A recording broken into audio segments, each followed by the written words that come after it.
Two peas in a bong.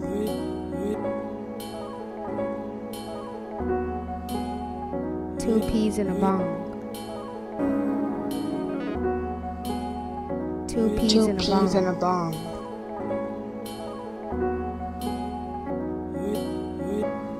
Two peas and a bong.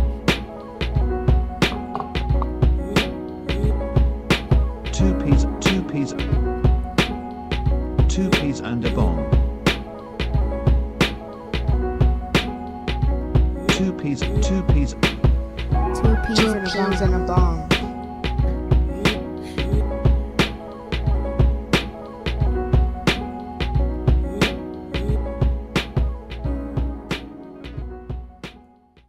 All right, y'all. Two peas in a bong in the building again. It's your boy DP. It's your boy KP. And West, y'all. It's your boy Bong. What's good? Speaking of the West, we had somebody representing for the West yesterday. Did we? Yes, we did. I think it's 11:59. Well, now it's 12, so I gotta say 2 days ago, Juneteenth, because it is now officially June 21st. So, but yeah, man, the pop out, Ken and Friends at the Forum in Inglewood. Did y'all get a chance to check it out? I tapped in. Okay. As did I. Okay. I tapped in. Initial thoughts. This is epic. This might be a once in a lifetime type of ordeal. The way that everything came together and unfolded. And it's looking real bad on your boy Drake, the Canadian rapper. Man, you know, I'll just say my piece before we just start going all into it. I wasn't. So yeah, you know, it was kind of like if you thinking of the beef between Kendrick and Drake. I mean, the concert was a nigga stepping on the bug and twisting his foot, you know, making sure the motherfucker's dead, shit like that. But shit ended up being like bigger than that.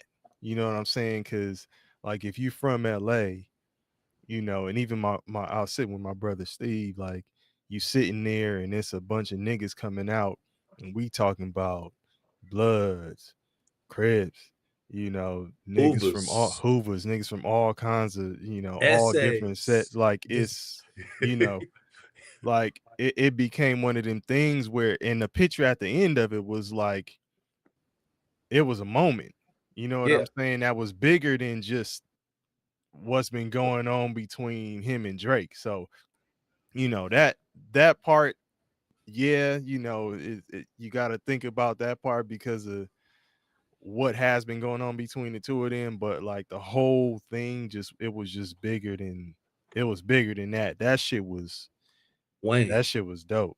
Wayne. Yeah. Tommy the Clown. Yeah, Tommy the Clown was Tommy the Clown. If you from LA, you know about Tommy the Clown.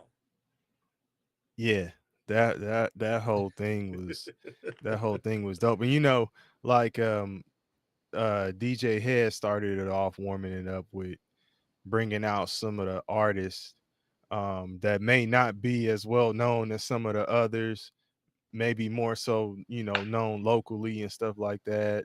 You know, so it, you know, people were talking obviously because it was streamed nationally, but people were talking about, I don't know who this was and this and that. I don't know this nigga. I didn't know the people who was up there.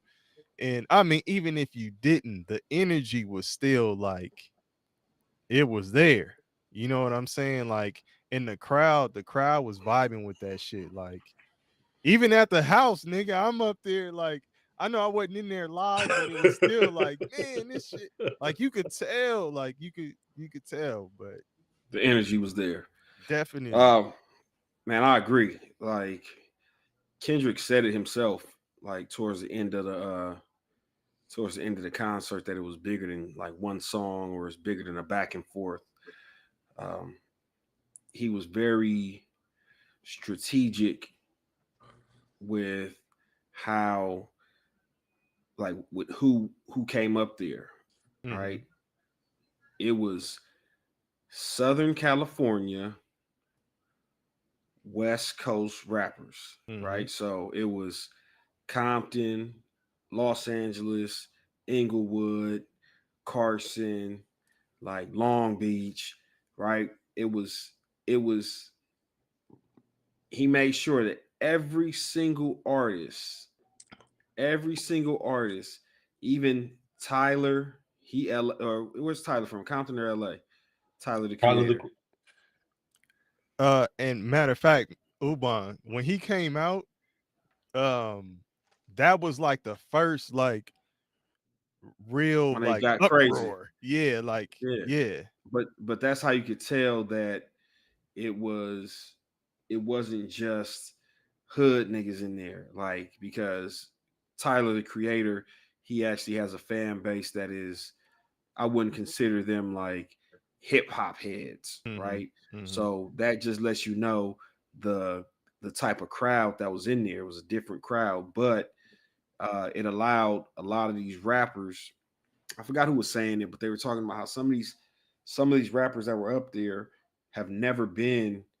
You know, they had Jay Worthy, Blast. And there's a bunch of, like, Steve local people. Lacy, Steve Dom Lacy, right? Kennedy. Yeah. Now, Yeah. Dom, hold on, man. Dom Dom, Kennedy is That dude, yeah, man. yeah. But Hey, matter of fact, shout out to my brother Kevin, man. He's in New York right now.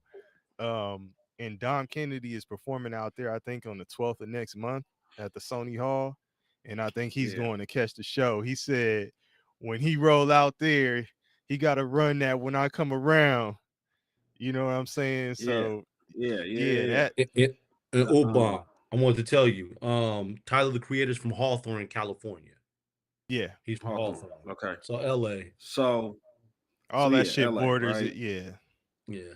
They were in It's so funny. Inglewood, you know, all that shit borders each other. At the Forum, they were I in was Inglewood. telling I was telling my son that a few years ago we were at like a Hot and Juicy, the seafood boil, the one over there, like going towards Hollywood. It's like where the big Target is or whatever.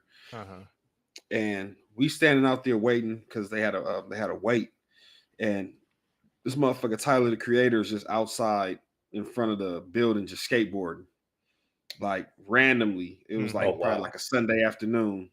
This motherfucker Tyler, but he wasn't that big back then. He was known, but he wasn't who he is right now. Yeah. But like he's just out there fucking skateboarding, and it was my youngest brother that was like, "Oh yeah, that's Tyler," and I was like, "Oh shit, I didn't even realize it," because he's just like just kicking it. But anyway, back to the show. Like everything Kendrick did was super strategic.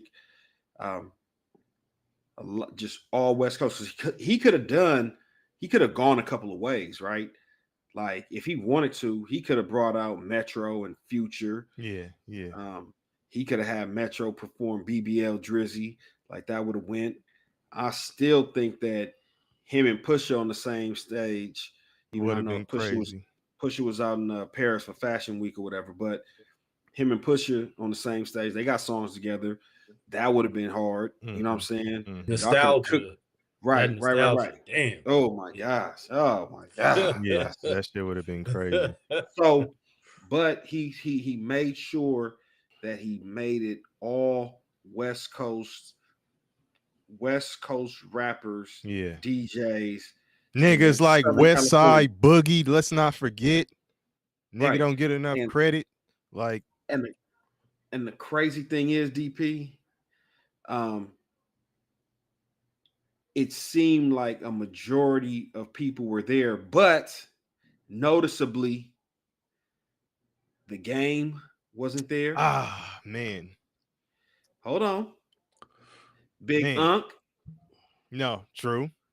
Unk wasn't there. Snoop Dogg wasn't there. How you got Dre there? Y'all promoting the gin and juice joint the whole show. You got E40 to do the monologues, right? Snoop, you didn't pop out. So And But you know when they played like that, um, it would have been a cool transition to bring Game in at that time. You know, because they both got that song, got that the sample in I their See song. Dead people. The I See No, Dead. no. They got the the Easy Does It sample in their song. So Yeah. that would have been like a dope ass transition. You But know what I'm saying? doesn't Games One Blood song start off with I See Dead people? Yeah, no. You're not gonna get Game on that type of track, right? But I'm just But saying they You both might. say it I don't though. know. You I might See be right. Dead people. but yeah, Game has clearly and it's so crazy because the Kendrick and Drake beef actually united the West Coast, right? But it goes to show you that it can never be like ultimate unity because where you have like 90 to 95% of the people going right, you're Mhm. always going to have somebody in the population that's going to say, you know what, I'm going to go left just because I want to be a contrarian. That's Mhm. whack 100, right? Guaranteed, because that's the way he gets his popularity. That's the way he builds his fame by saying, like, hey, man, fuck what everybody else is saying. I'm going to go this direction because it's controversial. And the controversy gives me clicks, gives me likes.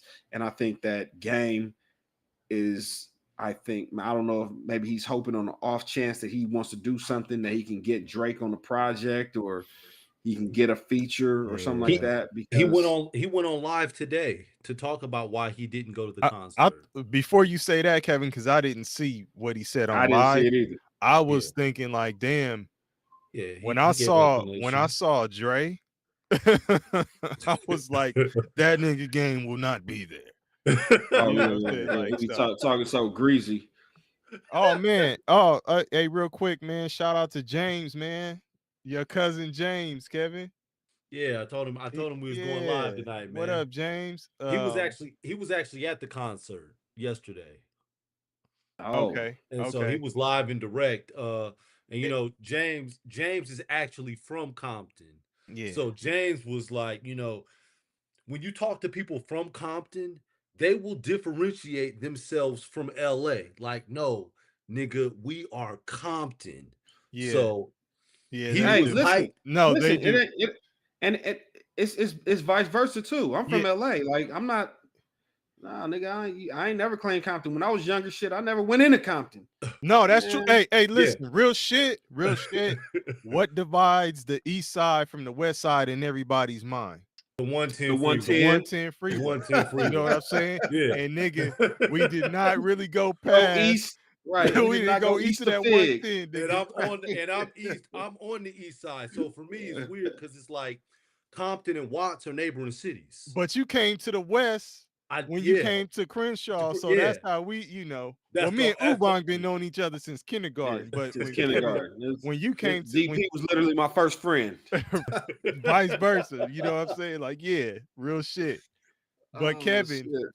I didn't go to the east until I started, going to Watts, when I used to come chill at your house and shit like that. So yeah. that's a real thing, man. That Yeah. but just by us saying this, you know, think about all the niggas where niggas are from and where they represent and shit like that. Like shit is different. Like and Yeah. motherfuckers came together to Yeah. make shit happen for the show. And real Hey, quick, James did say something that about the Nipsey tribute. So oh they man. and Dom Kennedy was the first one I saw to That have some that Nipsey shouted him out. and shout, yeah, he had the Nipsey shirt on and he did shout him out. But then they did do the tribute like right after that. So but yeah. Yeah. But my Nipsey was bad, Ubang. I know you was no. Nipsey was, man, Dom had so many features with Nipsey too. That's the crazy part. You know what I'm saying? Like man, one of my favorite joints was the joint he did with him on Victory Lap. Man, that double up. mm-hmm.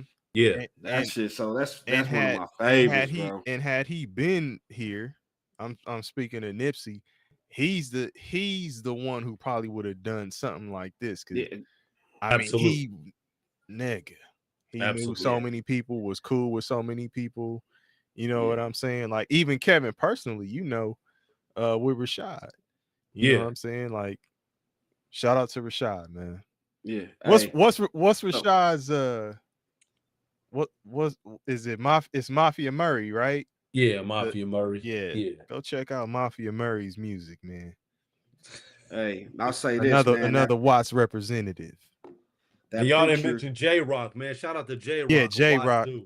Oh, come on, man. J Rock. Listen, when Hey, hold on, we didn't even really get we into haven't gone Kendrick's into set it yet. yet, right? Yeah, Yeah. yeah, yeah. Okay. We Okay. just talking about just the overall vibes, how how everything played out or whatever. And like I said, notably to me, and I really want to hear what you have to say, what the game had to say, Kev, if you Oh had an yeah, insight. But yeah. notably to me, besides the game, was Uncle Snoop not being there, and I think Those you are the can't two I tell me thought that of. Uncle Snoop wasn't political, because I think he has a following, and he's still in the mix, right? He's still trying to get every dollar he can get, and I think he don't want to cross Drake and have to, Man, but hey, that's because crazy. listen, hear me out though. Can't rap like he used to. Can't defend himself like he used to, Hey right? man, So he like, he might pop out and show niggas. You know what I'm nigga, saying? We might have a little, he might have a little spark Was lip. was that DJ nigga Quick might there? pop out What and about pop DJ something. Quick? No, Quick wasn't there, but Problem was there. Quick just did an album with Problem. nigga. So let me say Jason this. Martin as Let he me goes say this by. about Problem. That like Problem came out for DJ Head or Mustard. DJ Head, right? I think he came out with DJ Head. Matter of Yeah. fact, I think who was the first one that came out with Mustard? Was it I don't remember, but I think Problem was on the first set. Who But came out with Mustard? It was it Ty Dolla $ign? He wasn't the first one, right? no, I don't think he was the first one. I don't think he was the first one. But man, so Problems like what? That shit will never get old. Yeah. Like, nigga, I was at what was it? The Coliseum. I was at the Coliseum, and it was King Drew playing Dorsey, a football game. And I had the chance to get out there and film some of the game and shit like that. But this nigga Problem was there. And I don't know, is he officially going by his name, Jason Martin? Because they, how they put the Yeah, shit up. no, for Yeah, sure. so he's That's officially he's going going by by his his name. name. So, Yeah. nigga, so he was there and he performed, like what? When I tell you, it was niggas scattered around in the crowd wasn't as big as I thought it was gonna be for the game. But that nigga had that shit jumping like it was like 20,000 niggas in that bitch. Oh wow. Wow. And I'm just saying, like, that song, that's one of them ones. Like, you know how niggas have a song that just Anthem. transcends time. That shit is probably like, that shit was like 12 years old or some shit like that. When I was talking to my brother about it, but that shit still goes, nigga. It's one of them Hey, ones. it's just like when YG got up there. YG got a couple. Yes. Oh man, niggas forgot YG had a couple, Hey, man. He had a couple they got into that bag. They got into that bag. Mustard got into his bag. you talk about a Like, nigga who done produced some hits, nigga. When you actually Absolutely. reflect on that shit, damn. R&B and rap. yeah. The two biggest But before you go names, on, Ubon, yeah. what I was gonna say, I remember real quick. What I was gonna say about the Snoop shit is crazy because did y'all see they had the gin and juice That's what I'm advertising on saying. there? That's what I was saying earlier. And his store is across the street from the Forum. Right, the little Like, doghouse. But that's what I'm saying though. Like, they was peddling your product all night, and Dre popped out. It's Snoop and Dre's Gin and Juice. Yes. Right? Like, so where was Snoop? Like, they're peddling your product and you're not there. Like, come on, bro. And you know that you got the heads up, right? Like, you know that you got the nigga. call, right? Like, it would have been dope for you and Dre to come out together. Even when Dre. So hold on. Before while we on this, I wanna say what's being said in the comments. So James, James said he thinks that Snoop ain't came clean about the AI. He thinks that he gave his consent for the AI. Yep. Y'all think that's true? He did have a sheepish kind of grinning smile. Right. Okay. He was like, "Ooh." Talking about, he was like, he said, "Why they blowing up my phone? Yeah. Is it me? Yeah. Is it not me?" I'm like, "Oh, Snoop, you on some bullshit." Okay. Like, all right. But again, I mean, because Tupac's the state was like, you need to take this down. There was never any word from Snoop. Again, Snoop didn't want to mess up any relationships that could potentially lead to money, right? It's all about the dollar with Snoop. So, and I promise you, had Drake won, Snoop would have potentially been singing another song. So but before we go further, Snoop is the Don King of this, man. Hey, man. Hey, listen, man. But hold on, before we go further, Kev, I don't want to. I know you're gonna say about you were gonna talk about what the game said about not being at the about not being at the concert. What'd he say? What'd he say? It was cryptic. So let me say it was cryptic. He wasn't trying to go in too deep. He started off by talking about how long he had been in the rap game, since 2003 and in the industry. And long story short, he said that Drake is his brother. He's like, Drake is my brother. And so he has a relationship with Drake and he has a relationship with Kendrick, but he's not as close to Kendrick as he is to Drake. Right. That's why you could bring a nigga like Drake, who is beefing with Kendrick, into Compton to shoot the 0 to 100. You know what I'm saying? Yeah. Y'all keep on coming to my hand with this fake shit. You had this nigga in Compton thinking it was cool, and you gave him the confidence to start saying half the shit he was saying, like Kendrick ain't a real street dude. He said YG a real blood.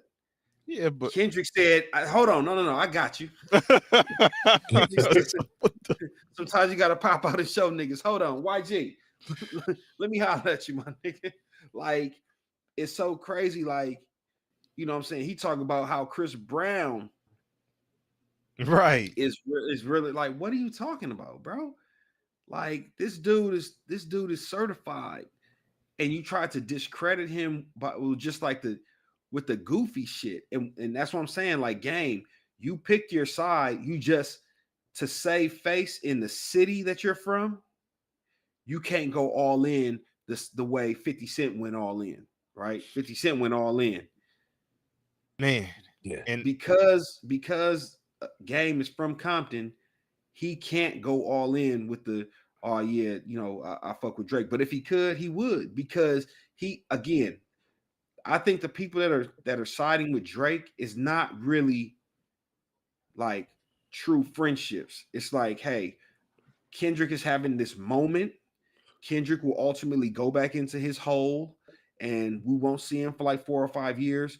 But we got to deal with this other dude if, you know what I'm saying, we're going to be out here continuing to make music, and he's going to continue to be a problem. And they're treating him like Donald Trump. Like, Donald Trump is like, okay, all y'all motherfuckers that was praying on my downfall, that popped out with the whoops, that popped out with them, I'm writing down all y'all motherfuckers' name. What Denzel Denzel Pelican Bay. Hey, that's what they scared of. So I'm glad that a lot of these West Coast dudes said, fuck it, man, we riding with Kendrick. And the two biggest people, I mean, but who would they though? The niggas who was on stage, who else would they really roll with? Listen to what I'm saying. But that's what I was about to say. The two biggest names that could be affected by this was YG and Mustard. And no, matter of fact, I'll take that back because you got Tyler. I mean, you have what about Ty Dolla Tyler. Sign? And Ty was just about to say Ty Dolla Sign got songs with Drake. He got a few songs with Drake. Yeah. Right. He was on the Certified Lover Boy album. That shit go with his song with Drake. Like he has songs with Drake. But I think the first two sets, I think it was all just kind of, hey man, we out here promoting our music. I'm out here with DJ Mustard. I'm out here with DJ Head, whatever. It got disrespectful, that last group of niggas that was on stage. If you was on stage at the end. Well, shit, everybody was on stage at the end, nigga. So what we talking about? Lakers put in the call, told LeBron, if you don't sit your motherfucking ass, I better not see you. I better not see you on that Summer Jam stage. They weren't gonna let him on the stage, man. LeBron, you know he wants to get there though. Nah, LeBron ain't got enough juice, man. Russell Westbrook was in that bitch. Yeah, Russell and DeMar's Compton. DeMar DeRozan was in that bitch. Yeah, he's Compton. Yeah. So let's get where was Aaron Aflalo, man? Let's come on, man. So where somebody to put him in a headlock? My nigga went to Centennial with Kendrick, right? Was they there around the same time? Or I don't know if they were there at the same time, but I know that he did go to Centennial. Yeah, he went to Centennial. Like, come on, man. You got Aaron. Okay. What's his name wasn't on stage either. James Harden wasn't on stage either. He was there though. Yeah, he was there, but he wasn't on stage. Yeah. I think he could have got on stage. Yeah, but I don't. And LeBron could have got on stage. Yeah. No, he could have.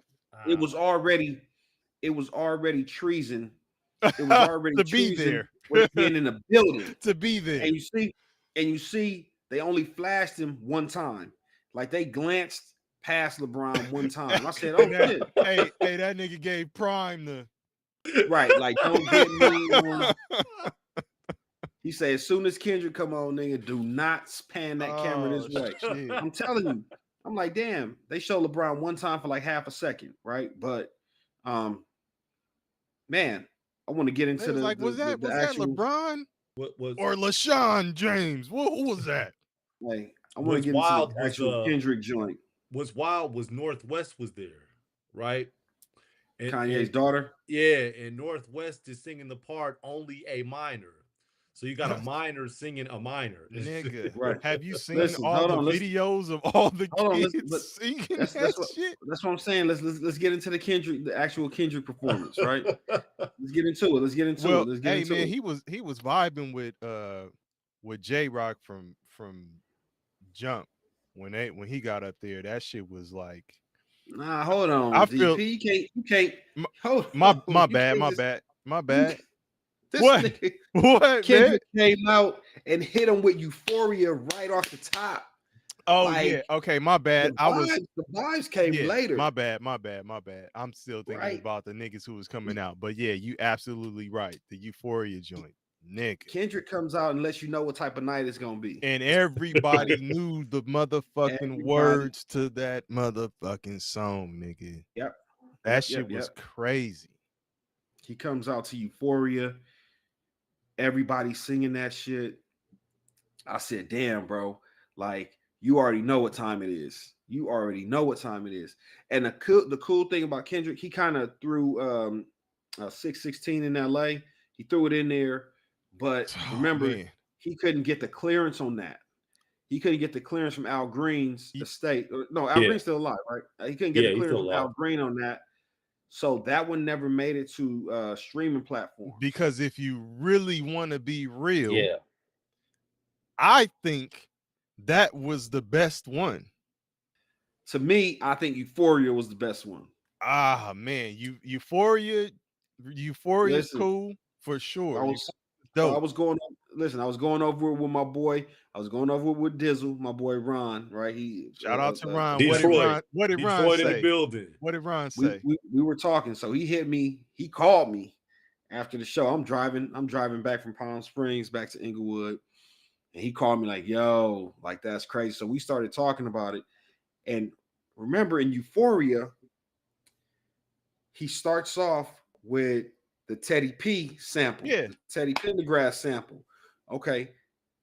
So when you're listening to that beginning part, it's like all the Drake fans or all the haters is like, oh, Kendrick about to come with this old, he about to come with this old Yeah, like Pulitzer Prize shit. This old, Yeah. the poetry and motion type. Yeah, and we exactly. said that when we were talking about it at first. We were saying it. And even the Kendrick fans is like, okay, I'm feeling it, but damn, Kendrick, you gonna hit us with this? Is this gonna be the whole song, nigga? Like, hey, then hits us with the beat switch. Yeah, niggas is like, oh, remember I told y'all in real time, like I said, hey, listen, I was who sent it? DP, you sent it? Yeah.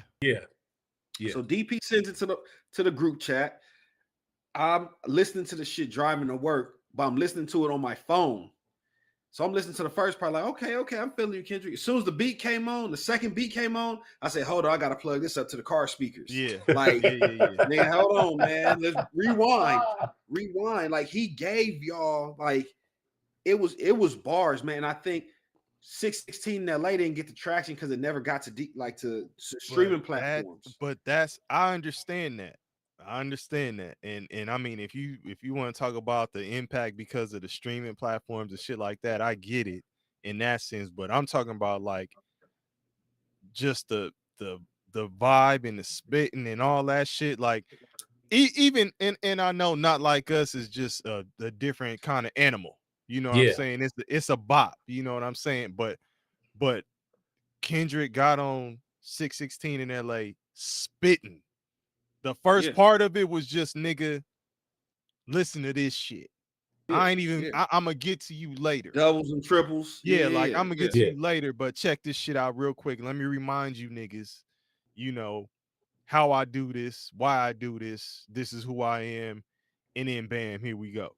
Like, that shit was hard. And then it was kind of like, just the way it was released too, I was like, wait, hold on. Early in the morning. Yeah, I'm like, wait a minute. So that was the one for me. But I mean, everybody got their own, you know, opinion. So I get it. Which one did it for you, Kev? I like them all, man. But Meet the Grams, when we talking about just straight beef, when I heard Meet the Grams, I was like, oh, it's over. It's all over. Yeah, but you know what? Meet the Grams you couldn't perform that there because you can only do like a quick snippet of that and then stop 15 seconds because it's just not that kind of song for that. Yeah, you know, I agree.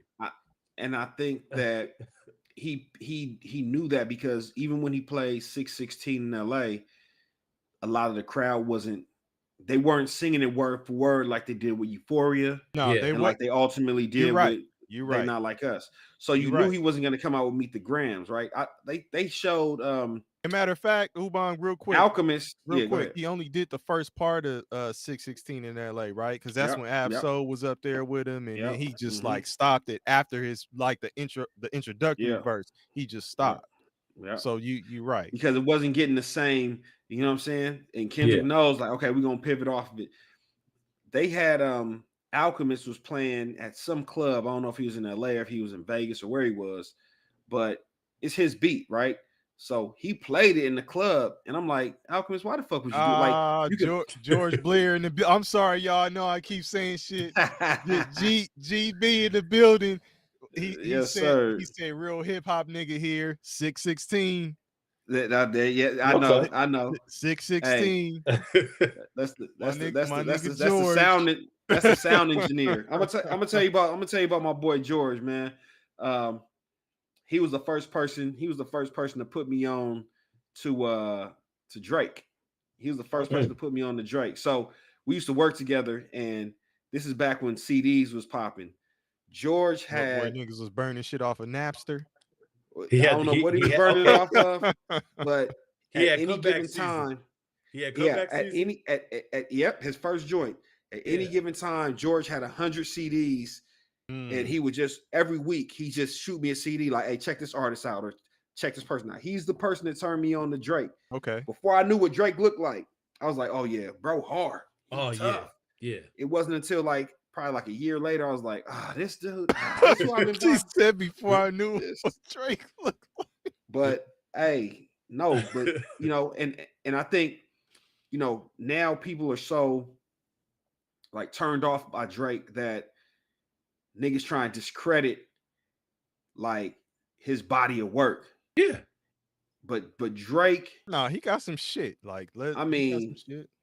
hey, well, before he started trying to be a mafioso, like before he would, you know, try to be a mob member, Yeah. like he was really just making good music. Bro just made really good music. You know what I'm saying? Yeah. And he kind of blended the singing and rapping, probably like a, you know, a different iteration of Ja Rule.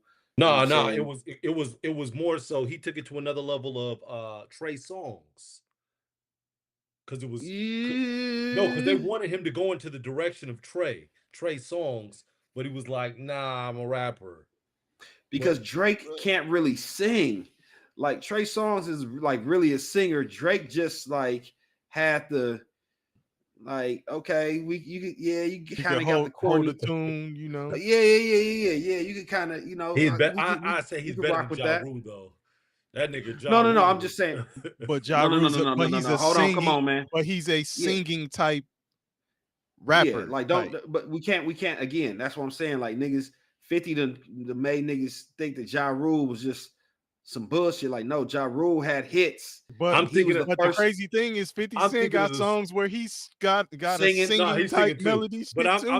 I'm thinking of the 21 Questions. I'm thinking of the Ja Rule singing "I'm Real." Like, I think Drake would have sung that a little better. Listen, he crawled so Drake could run, man. So, you know, but either way, not to go down that rabbit hole, but you know what I'm saying? Like, I like that Kendrick, you know, brought out. Hey, first off, hold on, time out. Let me run it back. We got to give TDE props. They basically took what Death Row started.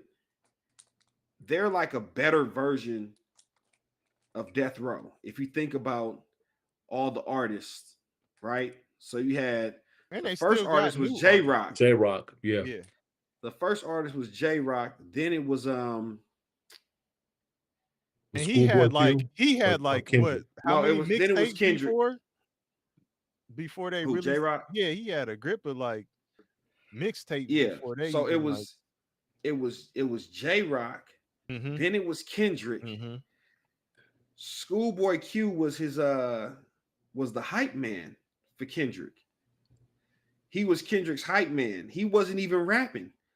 But I think so at the time, story goes that Kendrick fired Schoolboy Q as his hype man and said, "You're way too talented to just be somebody's hype man. Like, you got to go out and go get it." And you know what I'm saying? That's what put, you know, Schoolboy Q on. So then you got what Problem, SZA, right? Like TDE, and they've been consistent, bro. Like that's crazy that they have that consistency. And you know, you going through the industry is fucked up. You're gonna have like your beefs and your ups and downs, and you know what I'm saying, and all that kind of stuff, man. For them to kind of stay solid, and you never hear we got what's old boy name Isaiah Rashad. You know what I'm saying? The young kids even still fuck with him, even though he was on some. I think he had some weird shit. Some old.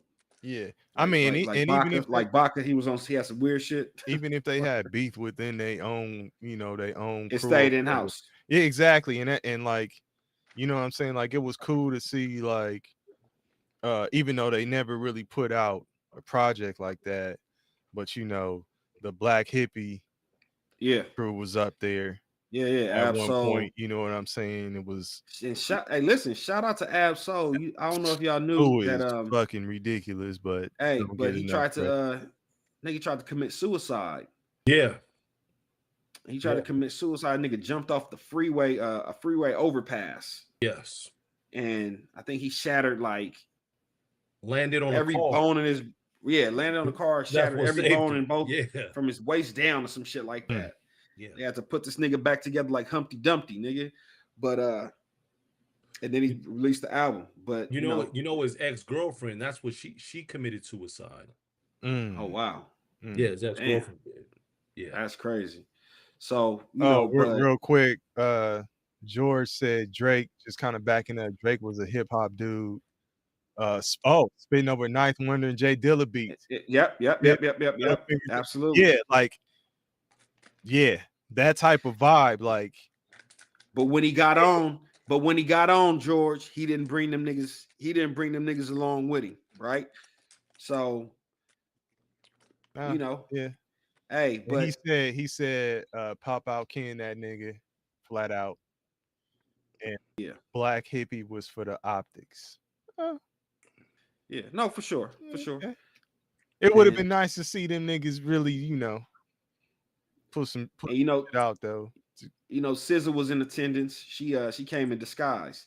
She's another one that has a lot of not a lot, but she had a song with Drake on his last album. So Slime You Out. She had 2 songs. Slime You Out. Yeah. I love that song. That's my shit right there.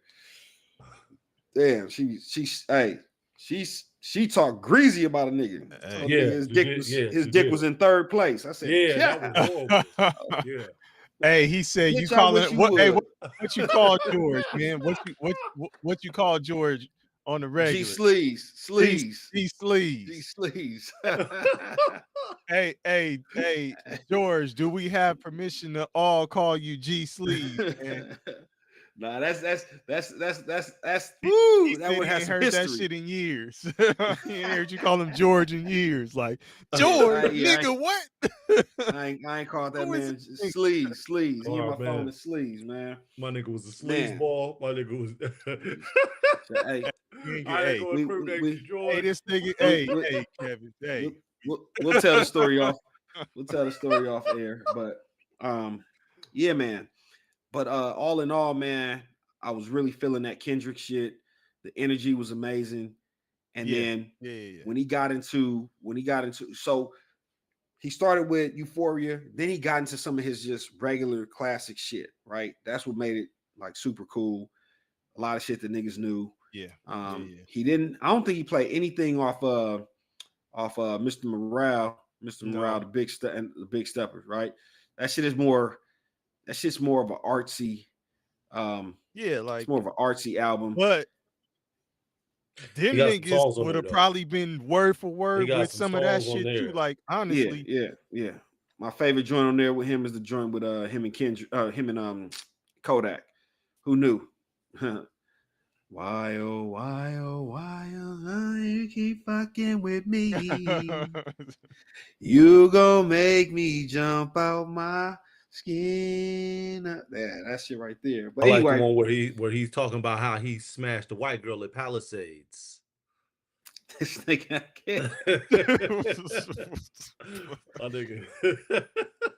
hey, it was an introspective album, man. It was an introspective album, and that was the album that Drake tried to use to take my nigga down. Yeah, didn't work. That nigga could already read your angles, nigga. He told you, man. Didn't work. Yeah. So then he gets into the man, what he did with the They Not Like Us. That was mastery. That was mastery. Man. Okay, it was mastery. So, oh my goodness, God, oh my God, bro. That nigga, I'm talking about the movements. This nigga was moving like Gladys Knight and the Pips. I'm like, oh, this nigga, he in his bag, rolling, bro. That old Tina Turner, rolling down the river ass shit. I'm like, okay, Kendrick. That nigga got, first off, nigga jumped on stage with a hoodie, a pair of glasses, a ball cap, some jeans, and some Nike Shocks. Okay. Yeah. Let's stop there. Yeah, on some like. Hey. Also, in the middle of it, I said something to my brother Steve about that shit. I was like, this nigga Kendrick looked like the regular nigga running around at high school back in the day. Like, here come this nigga Kendrick, like on some bullshit. He probably about to go smoke some weed. This nigga got some raps in his backpack. You know Yeah, what I mean? And he threw on the Nike Shocks. You know, the Nike Shocks add about 2 or 3 inches. yeah, That's hilarious. He get that little spring on the back. He said, "This nigga been talking about my height. Let me throw on the Shocks, you nigga. throwing the Them shots, shits- nigga. Them shits is like platforms, nigga. They are, nigga. Oh shit! That's My funny. nigga I had on had old the school Vince Nike Carter Shocks. joints back in the day. I The had Vince them Carter shits too, shocks. man. Them shits used to fit extra tight. Tight Like, as shit, oh, man. God damn. Tight as shit. The Shocks, nigga. That shit had Oh, a vibe for a minute. But yeah, so he runs the first joint. He runs it the first time. He goes straight up to the A minor part, and he just lets that shit ride. Like, Yeah. y'all niggas got it. Yeah. And everybody talking about how he played that shit like he ran that shit back like 5 or 6 times. Got that He shit. only got to the end of the song maybe like 2 times, right? And He cut 2 or 3 times. yep.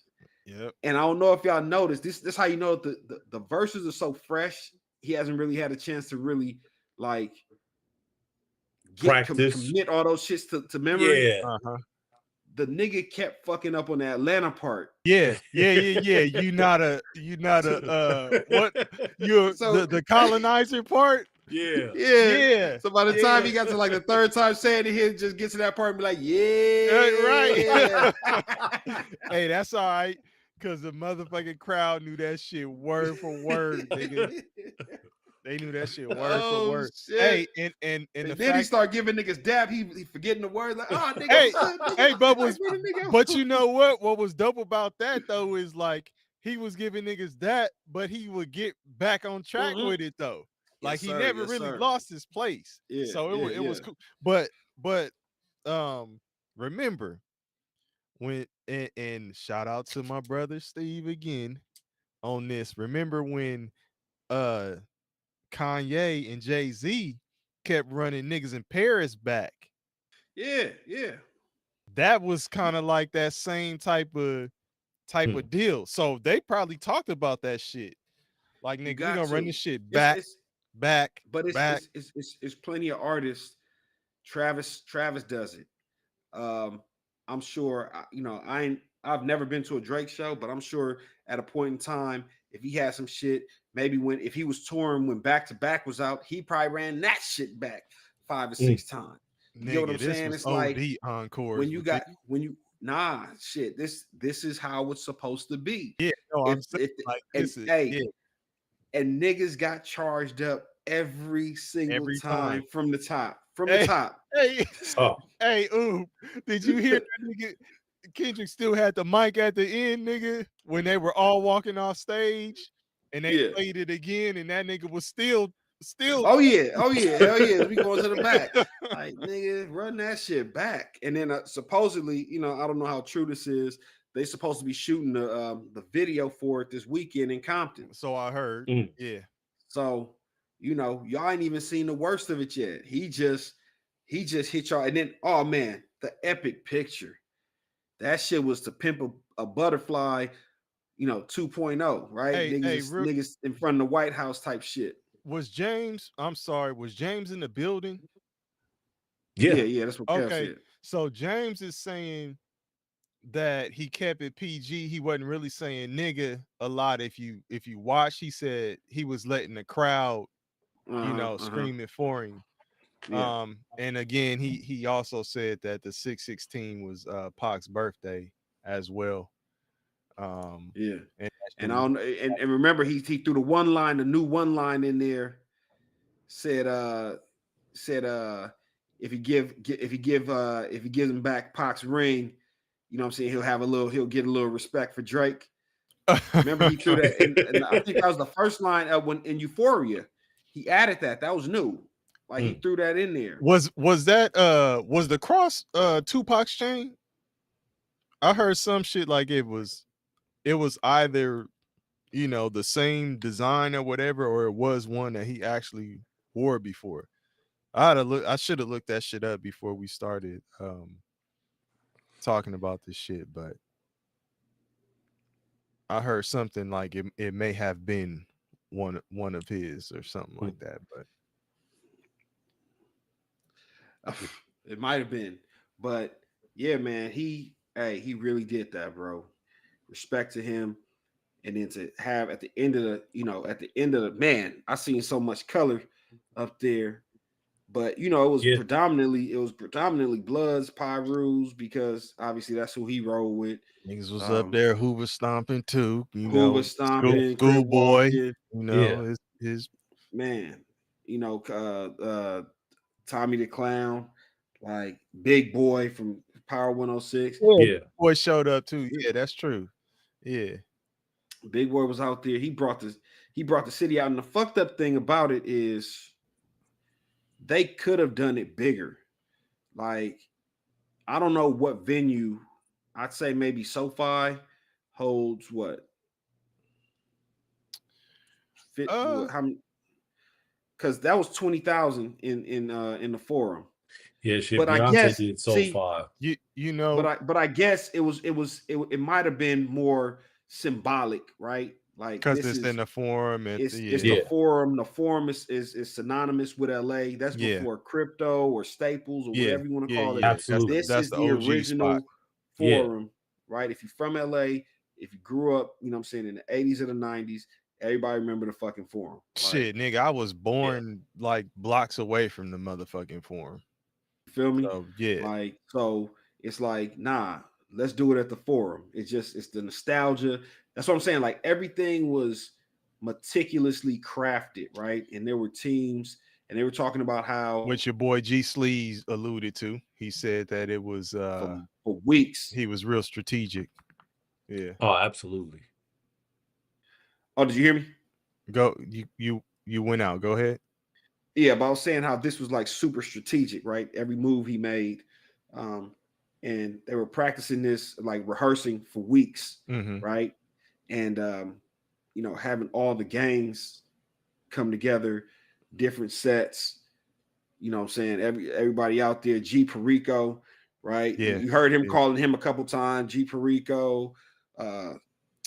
Shit, he had Roddy Rich up there. Yeah, Roddy Rich did his thing too. Roddy Rich did his thing, and I was funny. It's a show called, it's a podcast called give me 1 second. I just started fucking with them because I like their take on this shit, but I think it's called, they need to start fucking with us. Whoever it's called. Oh, there it is. It's damn, what the fuck's the name of the podcast? Come on, man. Jenkins and Jones. Okay. And they're through I think they're somehow sponsored by Colin Cowherd's, whatever that shit is that Shannon Sharp is on. I know what you're talking about. His Coward's little network of right podcasts absolutely. and stuff. Yeah.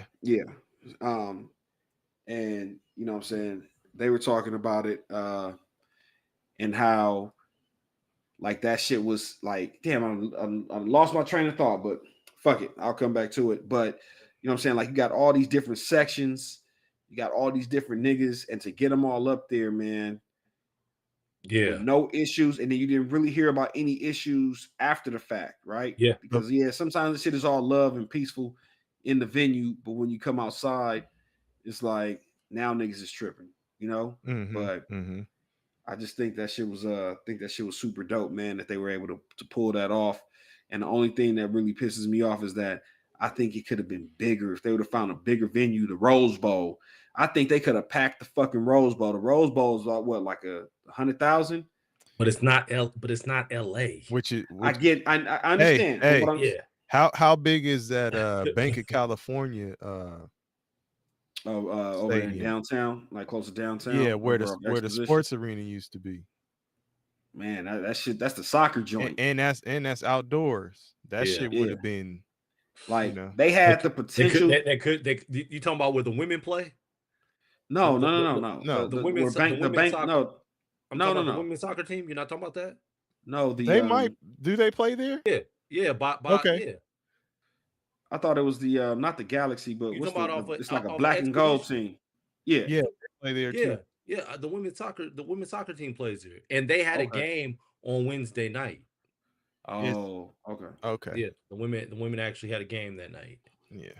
But yeah, no, and well the done, Kendrick. it's the volume, Ubang. The volume, thank you. Yeah, So yeah. they're sponsored by the volume, but and And like I you want said to say it's earlier, Is it Angel City Soccer? I think that's what it is. Angel City is the women's team that you talking about, Kevin. I believe. But go ahead. We and sidetracking. so show aside, I think Drake got to take some time and just kind of sit back, take the summer off. No, he's coming out this summer. He's supposed to be dropping something this summer. He did everything he's dropped since this beef has been received negatively. Like him and Sexy Red did a song, and that shit, like his last diss song, got more dislikes than likes. So like niggas don't want to hear you right now. Sometimes you got to go away for niggas to miss you. Like he keep trying to be like, nah. We can beat the allegations. We can do this. We can do that. Like, nah, my nigga, just right now is a time to just like sit back and reflect. And it's so funny. I was telling Ron, I was like, man, the only reason They Not Like Us didn't have more of a motherfucking even more of an impact is because it came out, I think, either a week after $1 Million Baby, and that $1 Million Baby shit that's a slapper too. The white boy, I don't know who he is, but that shit right there, that shit is probably, like, because that shit, $1 Million Baby and They Not Like Us were competing for that number one spot. Mm-hmm. And in the midst of it, when I was listening to this Jenkins and Jones joint, it was like, hey, the fact that Drake was under attack by Kendrick allowed a song like $1 Million Baby to go number one, because this nigga Drake has been hogging the number ones for like 6 years. Mm-hmm. No, not seriously. Like when Drake drops, it doesn't matter. He'll be a feature he'll be a feature on somebody else's song. She goes number one. Yeah, right? Yeah. Everybody talks about that, like, hey man, you want a Drake feature. So it's Yeah, crazy to think that impact for sure. It's crazy to think that now you got a song with Sexy Red, and Sexy Red kind of has her own following, and it's y'all not niggas number couldn't one. go number one with that Yeah. shit, right? Yeah. Like, you know what I'm saying? And you tried to play off of the BBL Drizzy shit. Like, it would have been a great chess move 4 years ago, but I think, again, maybe 4 months ago. Right, 4 months ago, because shit, him and Sexy Red had the Rich Baby Daddy joint that was a slapper, right? Like that shit was like, okay, we see you, but I'm telling anybody that will listen to me, the only reason Kendrick won this battle is because we live in a time where niggas can research the songs. In 2001, 2002, niggas would have been like, hey man, this nigga just rapping like one of the backpack niggas. We don't want to hear that shit, that old conscious, that back to what they say on the Nas album. Yeah, nigga talking that old back to Africa shit. You know what I'm saying? Like, yeah, like, you know what I'm saying? Niggas didn't want to hear that shit. Now, every single song that Kendrick dropped, right? If you wasn't the like a Kendrick fan, niggas had to go run it back a second time. My brother, this nigga was, he team Drake, right? And well, he not even team Drake, but he's like, yeah, I don't be feeling the Kendrick shit. Like I like to listen to shit that slaps. Mm-hmm. And Kendrick is just too conscious. Yeah. That nigga. I'm assuming this is niche. Yeah, that's niche. That nigga like to listen to trap. He like listen to trap music. Okay. Like, nigga, just give me a hard ass beat. The nigga slurring all over the song. I'll be like, all right, nigga. But anyway, so he listened to Euphoria the first time. Was like, yeah, man, that shit ain't it. Then went back and listened to it again. It was like, okay, yeah, he got it. He listened to the They Not Like Us. He was like, yeah, this is another it's trash. Went back and listened the second time. The first listen. Went back and listened the second time. Was like, yeah, this on my playlist. Like, everybody's so used to that popcorn shit, and Drake makes it easy because it's a simple melody. I'm gonna hit you with maybe a couple little sharp lines, but for the most part, it's easy for everybody to follow, right? Mm-hmm. Like, you don't have to think too much. Kendrick hits you with the shit you got to go back and think about and research. But now with the with the invent of the motherfucking social media and a lot of the research platforms, like you don't have to think about that shit. Like we was watching the show, and what's the nigga name? Steve Lacy. Yeah. Mm-hmm. So he had a banger a few years ago. He actually sung it, the second song. Yeah. In the beginning, the nigga said it was his worst. He hates that song out of all his songs. He hates that shit the most.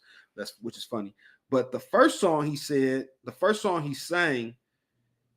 he was saying, my son was like, oh man, he said some suspect shit, right? This is my young son, my 8-year-old and my 11-year-old. It's like, oh yeah, he said some suspect shit in there. And I'm like, nah. During the show, he said that? During the show. Yeah, because he so they said caught some it. shit about I used to like.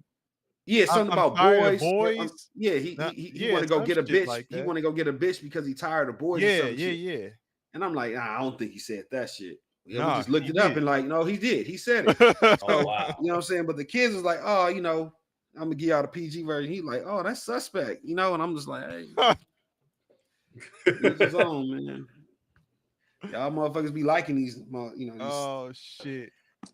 these nail polish wearing. Your boy G Slee said the niggas was out there banging on wax 2024, nigga.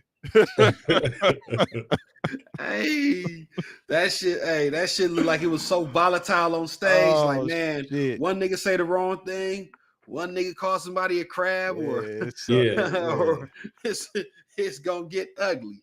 It was real. It was a Molotov cocktail on stage. Man. A spread, a West Coast spread, so to speak. Yeah, man. But man, ain't seen it like that, man, since '92, man, with the riots when Rodney King brought them together, man. Mm-hmm. Yep.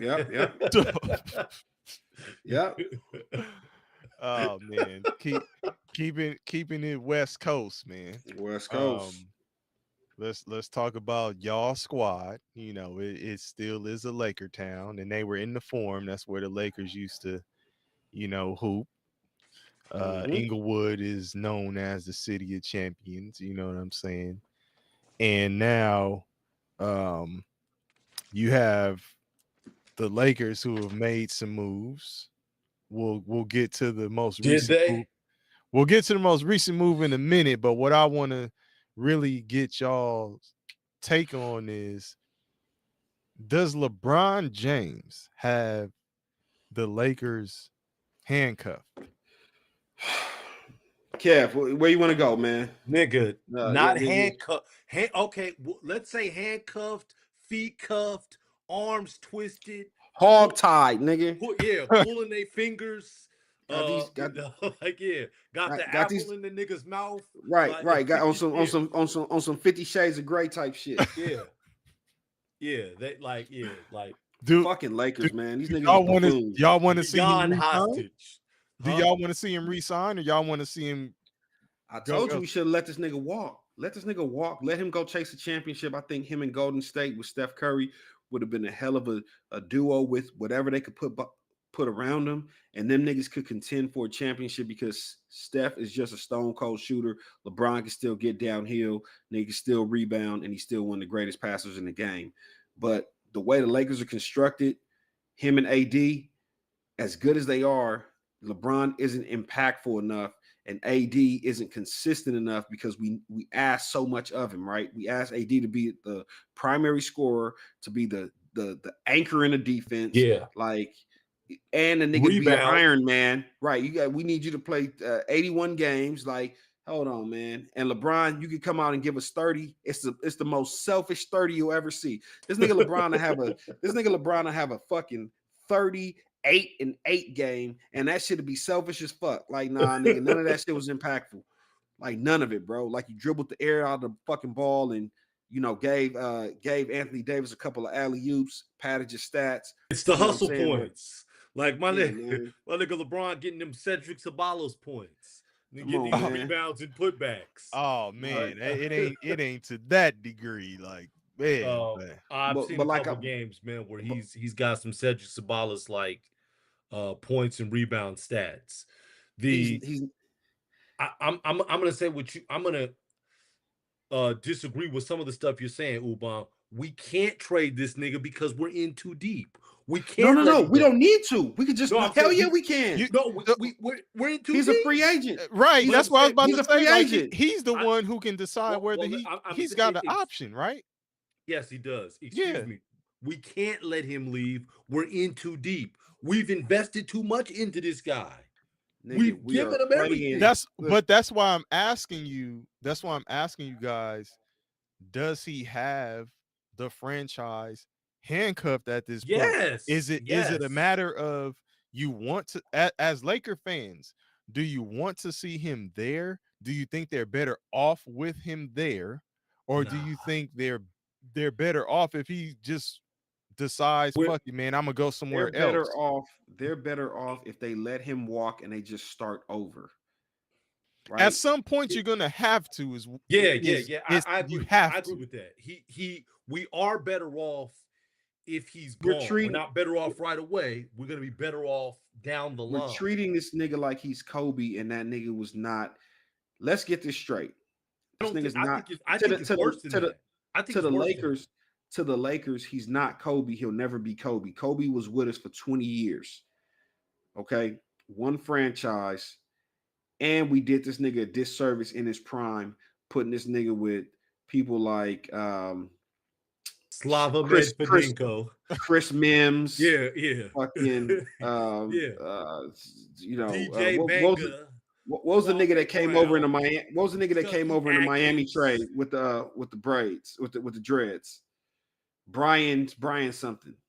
They came over from Miami when we traded Shaq. Oh man, you talking about the center? Damn, I can't think of the nigga's name, but I know you're talking about. So we put this nigga Kobe in his prime. The year he dragged the 8 seed Lakers against Phoenix into game 7. 7 seed. Y'all go look.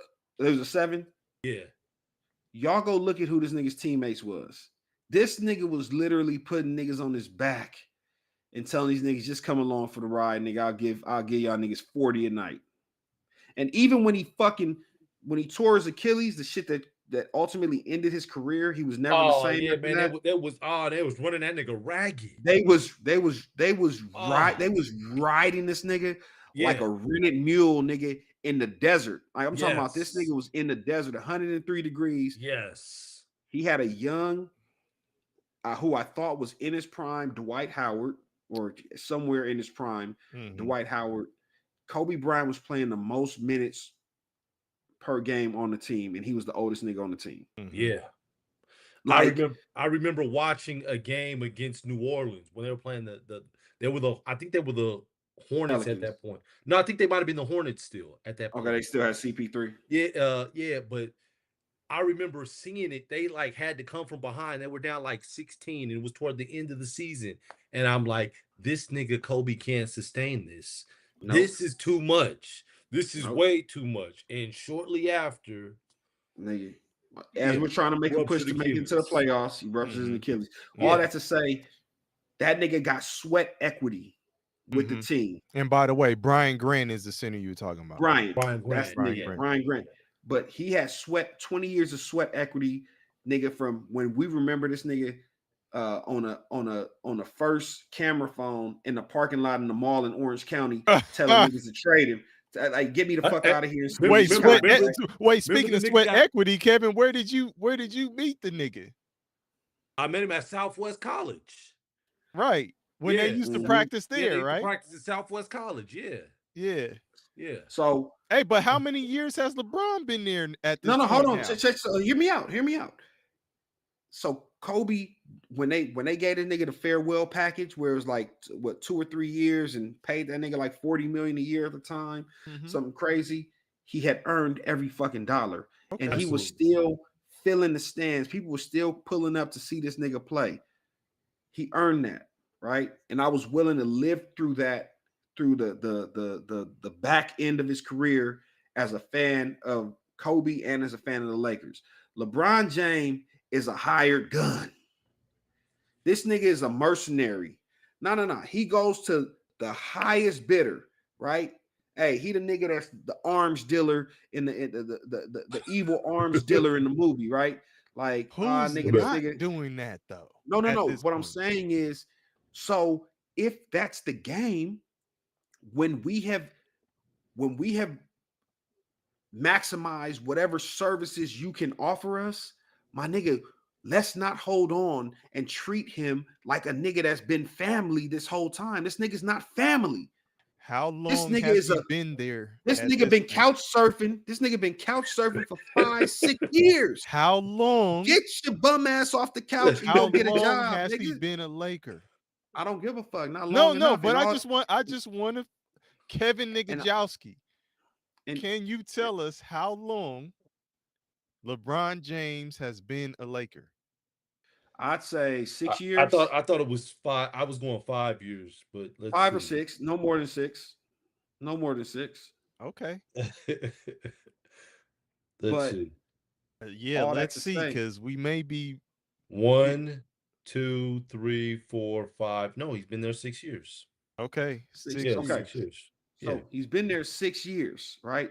In that 6 years, it was he came in 19 or Yeah, 18. 18, 19 for the 18-19 season. Okay. Yeah. How Somewhere many So we 18, got a bubble how many chip. seasons has he played? 20? 21, right? 21. Okay. Yeah. He's going into year 22. Yes. Going into year 22. So he's Yes. almost played a third of his career with the Lakers. I don't give a fuck. Just saying. You I- cannot give a fuck, but he you Cleveland cannot give a Let's fuck. not use a third. You cannot give a Let's not fuck. use a third. but Let's not use let- a third. Break it And down. hold on, This will hold on, be hold on. seven. And- This and will be hold on. this will be his 7th year with the Lakers, right? Hold on. Yeah. 22 season Hold on. 22. That's Don't say it like Hold that. on. Check this out. that's almost a third, Don't nigga. say it like that. I know. And to speak to LeBron being a hired gun, right? A mercenary, a nigga that's just looking to put another notch on his belt. Ask Drake about this nigga LeBron. Ask Drake. What we asking? Drake, the same nigga Drake that was crying came on the shop crying, talking about how he felt he had let this nigga LeBron down. Now this nigga LeBron hiding in a concert with Savannah at the Kendrick concert, at the Ken and Friends, like the Kiss and Grind. This nigga at the Ken and Friends, right? Singing every fucking word, telling Amazon, don't put the fucking camera on me. I'm not singing Not Like Us. Bum ass nigga. Hey, ask this nigga Drake about LeBron as a hired gun. LeBron like, hey Drake, man, it was fun while it lasted, but this nigga Kenny been making some bangers, homie. Yeah. Like, damn, where's the loyalty?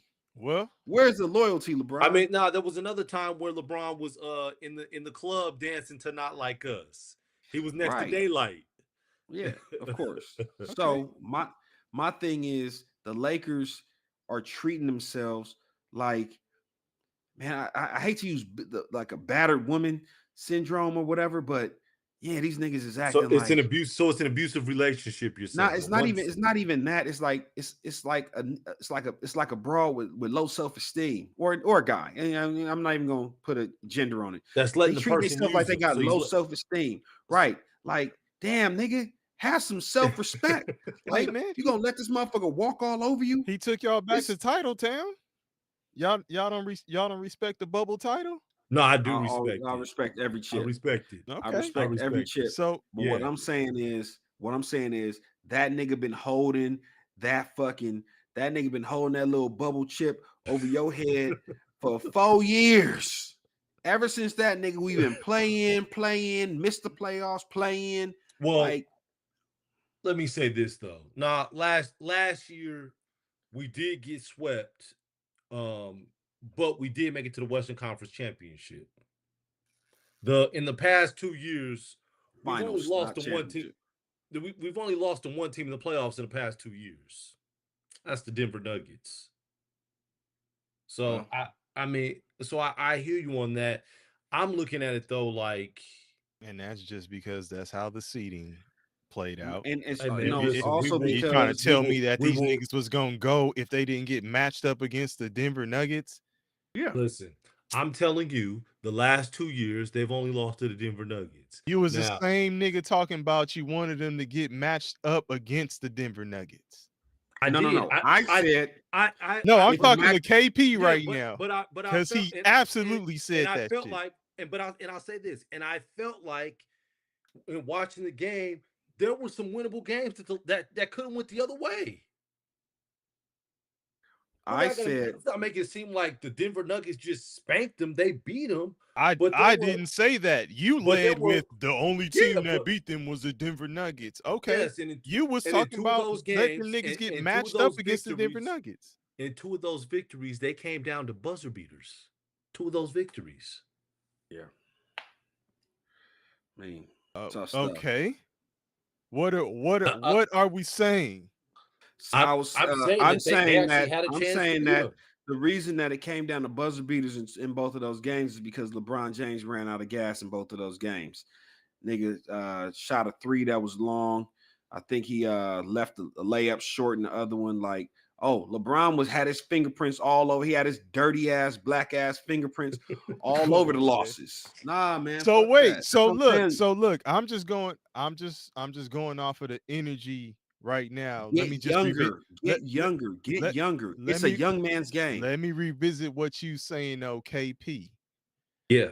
If you trying to tell me, because it sound like you like, man, they only lost to Denver, and now you saying, well, shit, they almost beat Denver. It was a couple buzzer beaters. It could have went the other way. So you talking like these niggas are on the verge. So then, do you want to keep LeBron James there and let it play out as it will with him and however they're going to structure the roster, still building around LeBron James? This is twofold, my answer. Okay.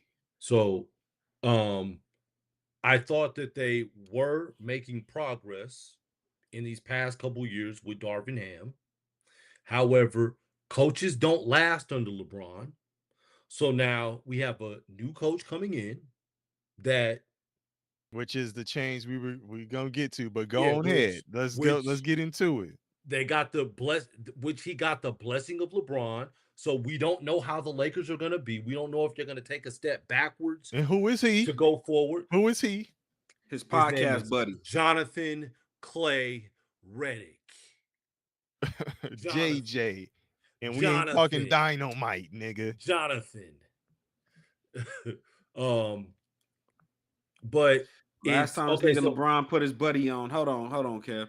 Last time this nigga LeBron put his buddy on, he tried to sell us on the fact that him, AD, and Russell Westbrook met at LeBron's house, sat down over a couple glasses of wine, and talked about how they were all going to make some sacrifices to make it work for the motherfucking Lakers. Tell me how that ended. Russell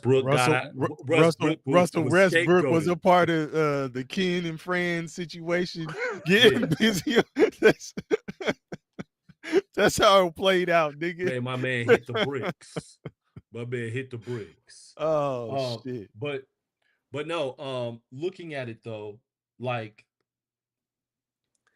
now that they have a new coach, I don't know where they're gonna be next year because it's a different philosophy. So that's why I said my answer is What's his coaching philosophy? You said what? What is his coaching philosophy? I don't know. He don't got one. Nigga ain't never been a coach. Yeah, he's never been a head coach. So I don't know. So that's why I said I don't know what's gonna happen with the Lakers next year in terms of that. They were competitive this past year. They lost a couple, but they were competitive. They lost a couple what? They lost a couple close ones in the playoffs. Even though they lost 4 and got eliminated, they were competitive. They went out swinging. So they didn't just drop an egg down 3-1 and just pack it in and turn it in and get blown out. They played to the end. And it was like, okay, maybe they come back better. They make a few moves in this offseason. Let's see what they do.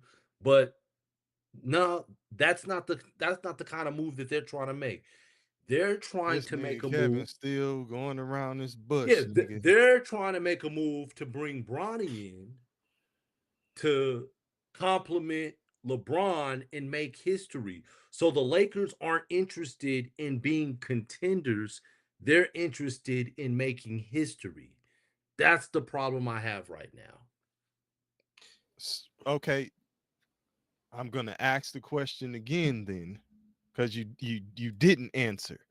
Are you saying in all of the stuff that you just said, is it somewhere in there where you can tell me that you think they should continue to build around LeBron James, or they should If look to employ a different strategy? if we can do a sign and trade to get something for him, do a sign and trade. But I'm asking you, Kevin, you're But you still so have his so cap. you keep you're throwing out all these things about how the Lakers are competitive and on the verge of being there and they just missed out. And they just If got you and they have that just got a new energy, I'm coach. asking. And Yes, they so if you and they have that just got a energy, new I'm coach. asking you, does it make are you saying that yeah, let's roll the dice with LeBron again? That's the best move for the No, Lakers. I'm saying let's sign and trade. Let's sign him and trade him to get something back for him. So I then don't want him to everything just go for nothing so everything that you said before that, then so you don't think that they're right there on the cusp of making it? before they Do got you or rid do you not? before they got rid of Darvin Ham and before they bought in JJ Redick. I don't know where we are now. I don't know. Ubang, do you hear what I'm asking? Yes.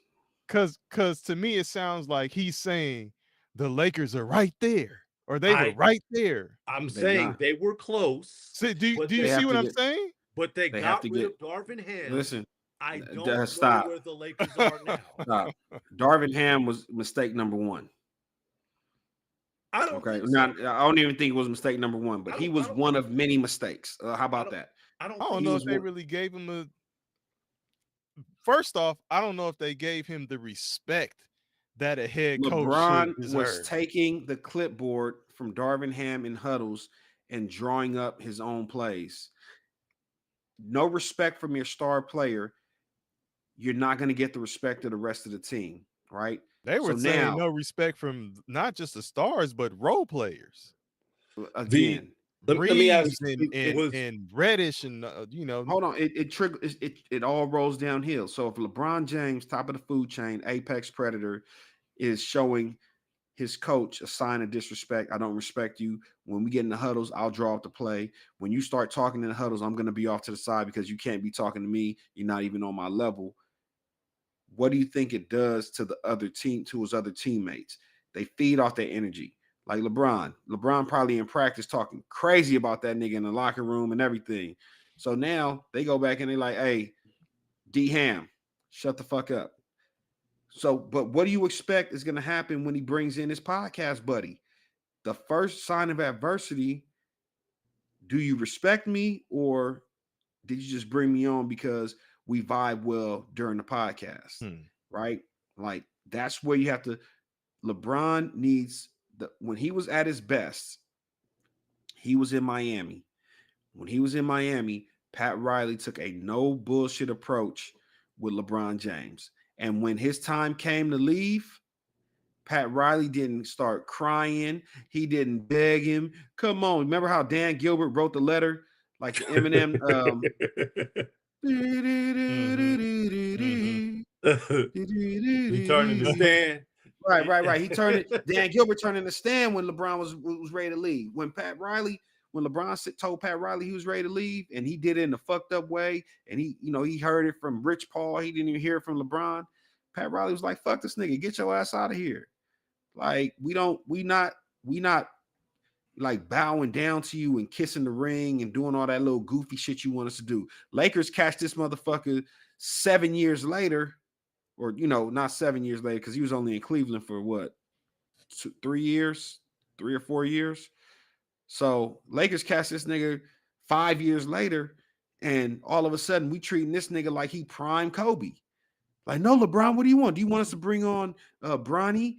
Is it too early to sign Bryce? Does your daughter want to be one of the assistant coaches, strength and training? What about Savannah? You know, can she braid niggas' hair and at halftime? Like fuck out of here, man. Like this nigga gonna have half his motherfucking staff, half his motherfucking team, you know, working for the Lakers doing odd end jobs. Like, and I think on the low, LeBron replaced Phil Jackson.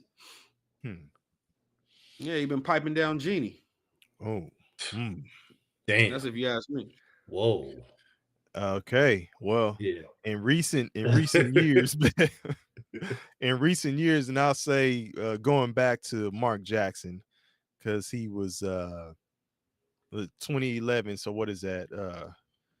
13 years. 13 years. So let's just keep it at that within the last 13, because Mark Jackson. So these are the coaches who have gotten head coaching positions. They were former players, and they had no coaching experience, but were hired to be a head coach, right? So you have Mark Jackson with Golden State, Jason Kidd in Brooklyn, Steve Kerr with Golden State, Derek Fisher with New York, and then Steve Nash with Brooklyn. But the Steve Kerr, he was the GM with Phoenix prior to that, and then Steve Nash did do some work with Golden State with the not the strength, but the development. He did some work on the developmental side. Okay, but I mean, purely being a coach or an assistant coach, or even a lead assistant, whatever, being on the staff as a coach, any of those players there was have some any other of that ones too. experience? There's some other ones too that didn't have some. Okay. I mean, in I believe Griffin with the Bucks, what, he was an assistant before he got Adrian Griffin. Yeah, he was an assistant, right? Yeah, he was an assistant. Okay. But you got Fisher. You Yeah, I got said Fisher. Did you say Vinny Del Negro? Nigga, I said going from 2011. When did Del Negro get his job? My bad. I said let's leave it at just the 13, going back to 13 years. That was 2008, 2010 to 2010. Okay, you got some more. Give me some more though, because it looks. I think you came up with some more. So who are the other ones prior to that? Let's. Okay, Isaiah Thomas, Okay. Indiana Pacers. Doc Rivers, the Orlando Magic. That was 99 to 2004. Mm-hmm. Larry Bird, Indiana Pacers, 97 to 2000. Mm-hmm. And I'm just kind of going notable names. Magic Johnson, the Lakers, 93 to 94. It was a short stint though. It was only 16 games. Like, yeah, that wasn't. Yeah, it was 16 games. He was 5-11. And you had Paul Silas with the Clippers, 1980 to 1983. Yeah. Okay. So, I mean, if we.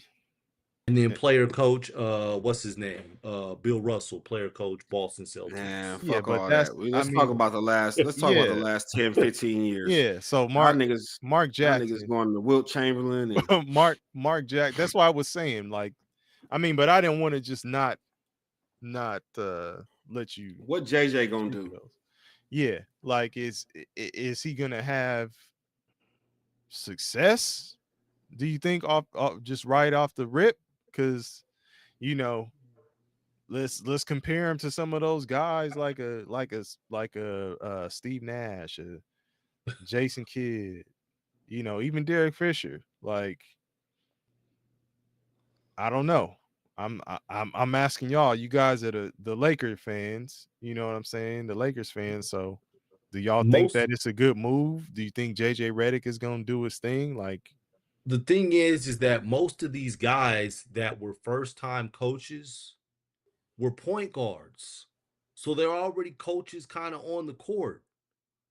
JJ Redick isn't a point guard. JJ Redick couldn't play the point guard position. He's a shooter who's coming off screens. As he progressed in his career, he was, better at putting the ball down on the dribble, 1-2, and getting to his shot, getting to his spot. But yeah, that really works more so with point guards because they're thinking the game as a coach.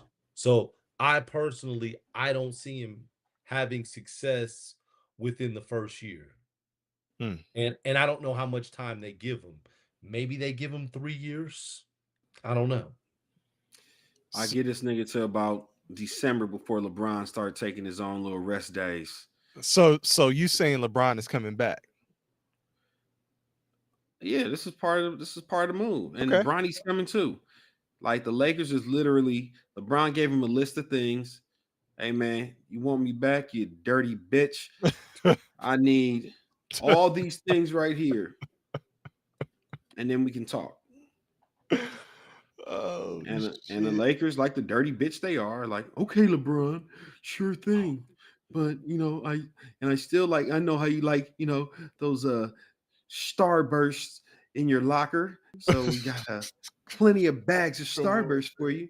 Like, nah, man, these niggas is like suckers, bro. Like, I'd rather fight to be a play-in team with Anthony Davis and some young players that we could develop. Like, just think about it, bro. Like, I get you can never complain because we got a ring out of it. We got a chip. Niggas can call it the bubble chip if they want to. But look at y'all niggas drafted well. Y'all niggas drafted well. Y'all niggas just didn't develop these niggas. Mm-hmm. Y'all scooted all these niggas out of town when LeBron came because LeBron said what? Notoriously, I don't like to play with young players. I need teams that are ready made right now. And now the league is shifting into a young man's game where you got to have young legs that can run. And your motherfucking ass, with all that cryotherapy, the $1 million you put into your body a year, plus the German steroids you put into your allegedly as you put into your body, a year, and you still running out of gas in the fourth quarter, nigga. Well, I mean, he is nearing the end of his career. Like that's correct. Nobody has ever defeated. And what I'm saying is, fact. LeBron James gave us a bubble championship, and the Lakers feel indebted to him. That's where it's like, have some fucking self-respect. Like, nigga, y'all the Lakers, y'all got 17 chips, only rivaled by Boston, who just passed y'all with 18. So you were saying Ubon. So no, what I'm saying is, like, saying, nigga, let him go. Let that nigga walk unless he's gonna stay under our terms. We're in too deep. We can't let him go. Okay. So here's the thing: is it why? Is bro? it the why Lakers? Can't we let him go? We're in too deep. We just hired JJ Redick. Realistically, what I'm saying is, before they hired JJ Redick, they needed to make that decision to let him go and everything that comes with it. So and realistically, LeBron, go find a new place. Realistically, to both of you guys, realistically, is it the Lakers' decision at this point, or is it LeBron's decision? It's LeBron's decision. It's LeBron's decision, but it shouldn't be. It's LeBron's decision. Lakers decision. LeBron, if you don't like the way we giving it to you, my nigga, step. But y'all acting like y'all happy to have him when this nigga outside of the bubble chip. What has he given you? What has he get? Well, Kevin thinks that they're a competitive team. That he still has them. That he has them on the verge of, a real championship run. Miami in the bubble was a competitive team. That's crazy to me, though. If that's the way if the you Lakers really truly view them as that competitive team, then you're not doing a sign and trade. You're not giving him away. You're rolling with LeBron. Okay. That wouldn't make sense to give him up. That I'm just wondering where, like, how you. Why am I saying to give him up? Yes, like I'm wondering, like, why are you saying this on one hand, man? They're right there, but then you're saying do a sign and trade. Because you've just got rid of another coach, and you're bringing the coach's side, like they just had Ham. Was Ham the most effective coach strategically and all the other stuff? Like he was the player. He was the player, ex-player. He gets along well with the current players. He's a good, mentor, and he's a good, he gets along well with the team type vibes type nigga. Like, yeah, man, we love the vibes here, man. The vibes are so summertime in LA-ish, like I'll tell Mai you one of Tais the. and vanilla coffee on the beach type shit. What I'm I'm saying gonna give is, you, but I'm gonna give you some insight as to what the Lakers think, because I actually did talk to a Laker player. Kevin Nigajowski. I've been waiting. I, I've been waiting for it. Kevin Nigajowski. Now we talking. I did talk to a Laker Let's player, go. right? And this was the vibe or the thought process in the locker room. Had the Lakers had a healthy Vando, they believed that they would have beat Denver. That Vando makes the difference because Vando's long and plays defense. Oh. And if they would have had him, LeBron wouldn't have had to have played as long as he did. He could have got more rest. I'm just telling you what they said. One player away. That well, he was just injured. So then if that is their take, Again, why do you fire him? You said what? Why do you fire him? Yes. If you feel like you're one player away, just because he was injured and he didn't play, why do you fire him? But it was clear that LeBron and Ham weren't on the same page. So that's why you fire him, because he's not LeBron's guy. LeBron wants to go in a different direction. So is JJ Redick LeBron's guy? Absolutely. He vetted so him, then why are you saying so? podcast. Why are you talking about a sign in Because trade? I don't believe in JJ Redick. LeBron does. I don't. But you believe in the Lakers. I do. But I'm saying if we fired Ham and we bought JJ in, I don't know how far we go back if we take a step back. But he is LeBron's guy, and Ham wasn't. I understand that, but I'm and then too, LeBron may have 2 years left. So we don't have 2 years to go backwards with JJ, then to go forward. So let's just part ways. Let's get something for LeBron and move forward. So if you're the GM, what is your decision? Just cut and dry, straight up. What's your decision? I'm sitting down with LeBron. I'm asking him, hey man, where do you want to go? Where do you want to live? Where do you want to go? We can arrange it. You know what? We can get you to Golden State. I'm gonna this isn't a very strong draft class. So I'm gonna make sure that your son is with you. I'm gonna take him in the first round. I'm gonna use a first round pick. I don't care. And we're gonna do a sign and trade, and I'm gonna trade you and your son to this other team, this other organization. And I'm gonna draft him high enough to where his pay rate is better than that of a player that's in the second round that's fighting to get a contract. I'm willing to do that for you. That's what I would do. Man, I heard a whole lot of jargon. All right. So okay, so and if you want me to get specific as far as what team, I'm gonna, you know what, LeBron, how about this? We send you back to Cleveland, you and your son back to Cleveland. We'll bring in Donovan Mitchell, we'll bring in Evan Mobley. So and we'll bring in who's the other center? Jared Allen. Give us Jared Allen, give us Donovan Mitchell, give us Evan Mobley, give us a couple first round draft picks. That's a lot. That's a lot. What? Nigga, that is a lot for someone you're saying has 2 years left. But Cleveland will do it. It'll be good for Cleveland too. He needs to retire in Cleveland. He should retire in Cleveland. To parade this nigga around in the monkey suit like Dennis. He should retire in Cleveland. So that's what I'm doing. Same question posed to you. You are the GM. You have to make a decision right now, cut and dry. What are you doing? I told you already. I'm letting LeBron walk. Thank you for your service. My good brother.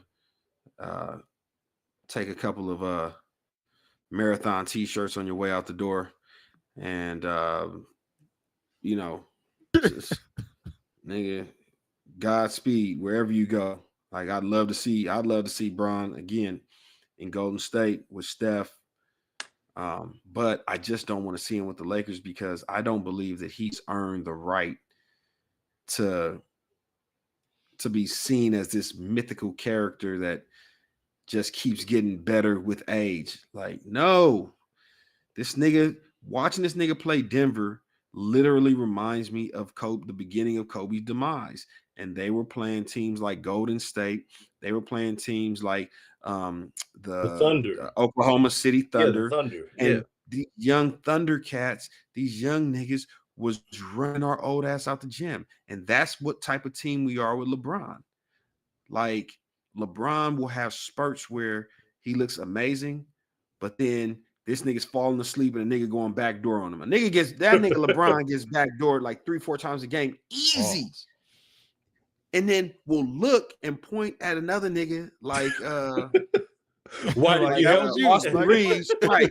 Like Austin Reeves, who's standing at the 3-point line, LeBron on the block, and Austin Reeves like that was your man. Like, no, nigga, that was your man. But you over here doing goofy shit again. Yeah, respect LeBron for everything he does, but I need that nigga gone sooner than later because the Lakers, the sooner they realize they need to start all over, like go get some young talent. You know what I'm saying? Like, again, prototypical young players that can run up and down the court. And I think because if you go back and watch some of the Lakers games over the last 2 years, when LeBron is out, when he's injured, resting, drinking wine, going to watch Bronny, like this thing. The ball moves. Right. Hey, is Ubong a LeBron fan? Hey, the ball moves more. The ball moves more. Like they have better ball movement. When LeBron is there, oh man, shit gets sticky. Right? Yeah. LeBron dribbling the ball for 20 seconds and then heaving it up to a nigga. And if he don't get the shot off in the 1.2 seconds he has, LeBron looking at him funny, looking at him sideways, asking him what the fuck happened. So should Anthony Davis be the centerpiece? Absolutely. Yes. Okay. Absolutely. So y'all said JJ Redick, you don't know what his coaching philosophy or strategy will be, but would you guys say that it should be centered around starting with Anthony Davis, like getting the ball to Anthony Davis, getting him going, and then just kind of, letting the things fall into place after that? Yeah. It'll be interesting though if he goes in that direction because again, JJ Redick is a shooter. This dude. And what I want to see with Davis is Davis can step out and shoot, but I don't want to see Davis primarily do that. I want to see Davis get closer to the basket and hit people with hook shots and post moves and make the easy plays, get to the free throw line. Then as you wear the defenders out, then step away from the basket, face up, and use everything in your arsenal. Don't start off like that. But so is it even more inside out?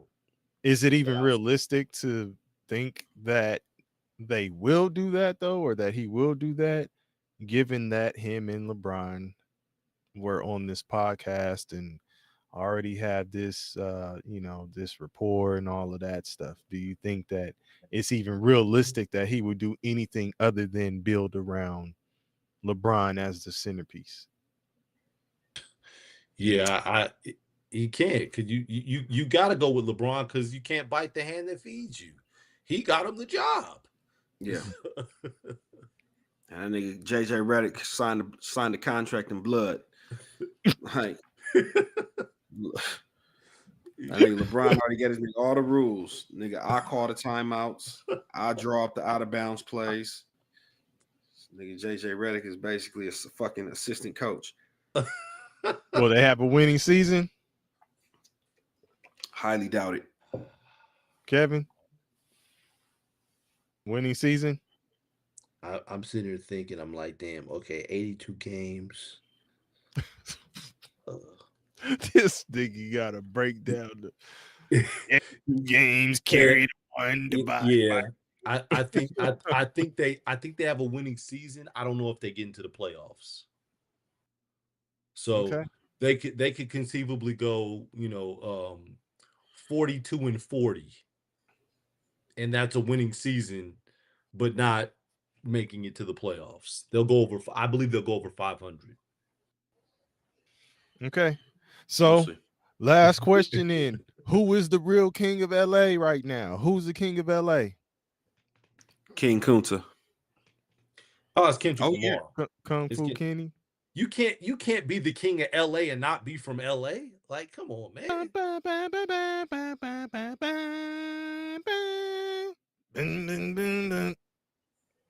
Freaky ass nigga, yeah, 69 God. Freaky ass nigga, yeah.